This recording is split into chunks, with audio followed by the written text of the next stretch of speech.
আচ্ছা, আপনি এই দেশটাকে নিয়ে যত চিন্তা করেন, এই দেশের রাজনীতি নিয়ে, এই দেশের সমসাময়িক প্রেক্ষাপট নিয়ে, এই দেশের বিভিন্ন ক্রাইসিস নিয়ে, সেটা এগ্রিকালচার হোক কিংবা কোনো বাইং হাউস হোক কিংবা কোনো গার্মেন্টস হোক, যে ধরনের পোশাক শিল্প হোক, যে ধরনের শিল্প হোক, যে কোনো ক্রাইসিস নিয়ে যদি আপনি চিন্তা করেন কিংবা কাজ করেন বা এদেশের পলিটিক্স নিয়ে কাজ করেন, কোনো লাভ হবে না। ঠিক আছে? এই যে জুলাইয়ের মতো একটা অভ্যুত্থান চলে গেল, একটা বছর হয়ে গেল। ১ বছরে কি লাভ হয়েছে বাংলাদেশে? আপনি দেখাইতে পারবেন যে চোখে বাঁধার মতো তেমন কোনো পরিবর্তন আসছে? তো হ্যাঁ, ১ম এ আমরা দেখেছিলাম যে বেশ কিছু পরিবর্তন আমরা দেখতে পেয়েছিলাম। কিন্তু ডে বাই ডে যত টাইম ওয়েস্ট হচ্ছে তত আরো সে আগের মতোই হয়ে যাচ্ছে সবকিছু। একদল চাঁদা, খুন, রাহাজানি, ধর্ষণ করে চলে গেছে। আরেক দল ক্ষমতায় আসার আগেই সেগুলো শুরু করছে। সো এখান থেকে মুভ অন তো করতে পারতেছে না বাংলাদেশ। আপনি যত যাই করেন না কেন, দিন শেষে এই বাংলাদেশ একটা নোংরা রাজনীতির দেশ। এটা আপনাকে মানতে হবে। ঠিক আছে? সো আজকে আমি কথা বলবো বাংলাদেশের এই মুহূর্তে সবথেকে জনপ্রিয় একজন দালালকে নিয়ে। ঠিক আছে? বর্তমান সময়ে সবথেকে জনপ্রিয় একজন দালাল হচ্ছে বিকাশ নূর ওরফে ভিপি নূর।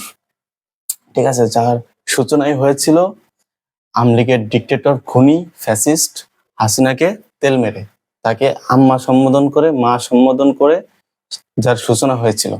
তো সে কি করলো? পরবর্তীতে হাসিনার বিরুদ্ধে কয়েকটা মিছিল দিল, কয়েকটা কথা বললো, কয়েকটা বক্তৃতা দিয়ে নিজেই একটা দল গঠন করলো। দলের নাম বাংলাদেশ গণ অধিকার পরিষদ। বিশ্বাস করেন ভাই, আমি ওই সময় গণ অধিকার পরিষদকে মন থেকে সাপোর্ট করতাম এবং বিপিনুরুল হক নূরকে মন থেকে ভালোবাসতাম। ঠিক আছে? বিপিনুরুল হক নূরকে নিয়ে আমার বড় ভাইরা অনেক কথা বলতো। ঠিক আছে? আমি তাদের বিরোধিতা করতাম। ঠিক আছে? তাদের পক্ষে বিপক্ষে কথা বলতাম যে বিপিনুরুল হক নূর একদিন এই বাংলাদেশের প্রেসিডেন্ট হবে, ভবিষ্যৎ প্রধানমন্ত্রী হবে।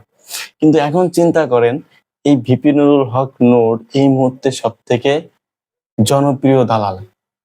বিকাশ নূরের হিসাব বাদ দিলাম, ইতিপূর্বে যা করছে না করছে সবকিছু বাদ দিলাম, কিন্তু এই মুহূর্তে সে একজন জনপ্রিয় দালাল, সে একজন জাতীয় তেলবাজ। কেন সে তেলবাজ দেখেন, কিছুদিন আগে যখন বিএনপি বলল যে ফেব্রুয়ারির মধ্যে নির্বাচন দিতেই হবে, ডক্টর ইউনূসকে এক পর্যায়ে হুমকি দিল বিএনপি। ঠিক সেই মুহূর্তে সে কি করলো? বিএনপির বিরোধিতা করে একটা ভিডিও করলো বা একটা বক্তৃতা দিল, যেখানে সে বলল যে আগে আমরা সংস্কার চাই, নির্বাচন আরো 5 বছর পরে হোক, তাতে কোনো সমস্যা নাই।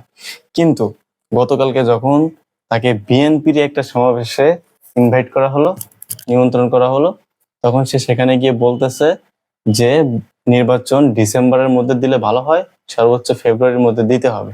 চিন্তা করেন, পয়েন্ট টু বি নোটেড।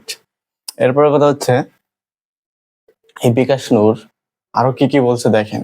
সে বলছে যে জুলাইয়ে নাকি সবথেকে শিবিরের থেকেও সবথেকে বড় অবদান ছিল ছাত্র দলের। সো ছাত্র দল এই যে সোশ্যাল ফ্যাসিলিটিস গুলো নিচ্ছে, মানে শিবির যে সোশ্যাল ফ্যাসিলিটিস প্ল্যাটফর্ম গুলো, পেজ গুলো যে নিচ্ছে, এগুলা নিতে হবে ছাত্র দলকে, এই ফ্যাসিলিটিস গুলো নিতে হবে ছাত্র দলকে। সে নাকি বিগত 17 বছরে ছাত্র দলের থেকে ফিনান্সিয়াল, তারপরে ফিজিক্যালি, টেকনিক্যাল অনেক হেল্প পাইছে। বিভিন্ন জায়গায় বিপদে পড়লে সে নাকি ছাত্র দলের ভাইদেরকে, ছাত্র দলের নেতাদেরকে পাশে পাইছে। তো এই কথাগুলো তো, এই যে 17 বছর ধরে এত বক্তৃতা বিপিনুর দিছে, এত মিটিং মিছিল বিপিনুর করছে, কোনো জায়গায় তো বলতে শুনি নাই। বিএনপির সমাবেশে যে কেন বলতে হলো তাকে? এটা কি তেল তেল মারা না? এটা এক ধরনের তেল মারা না? সে এখন চাচ্ছেটা কি? সে একটা দলীয় প্রধান, সে এখন চাচ্ছেটা কি? সে এখন চাচ্ছে বিএনপি কে কিংবা এনসিপি কে কিংবা জামাত ইসলাম তো নিবে না, ওইসব টাইম নেই জামাত ইসলামের কাছে, শিবিরের কাছে। এজন্য সে শিবিরের বিরুদ্ধে কথা বলতেছে।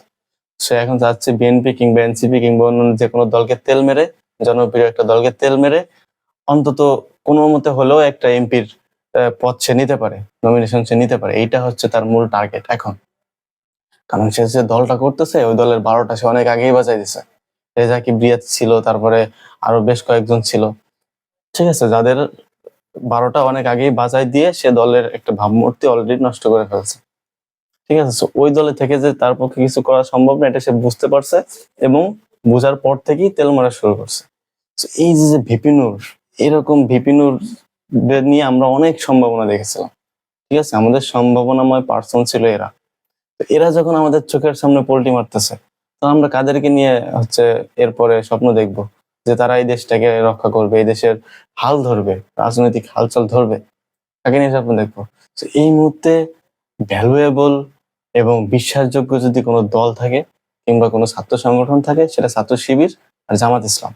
ঠিক আছে, এর বিকল্প আমি দেখতেছি না। আর এনসিপি, হ্যাঁ এনসিপির পক্ষে আমি আছি। এনসিপি প্লাস জামাত ইসলাম আর হচ্ছে ইসলামী আন্দোলন, এই তিনটা দল ব্যতীত আমি আর কোনো বিশ্বাসযোগ্য দল কিংবা ছাত্র সংগঠন দেখতেছি না। সো এই যে জাতীয় গাদ্দার বা জাতীয় তেলবাস বিপিনুল হক নূর, তারপর হচ্ছে বিকাশ নূর, এরা চিহ্নিত করে রাখেন। ঠিক আছে, এর পক্ষে আর কেউ নাইছেন না।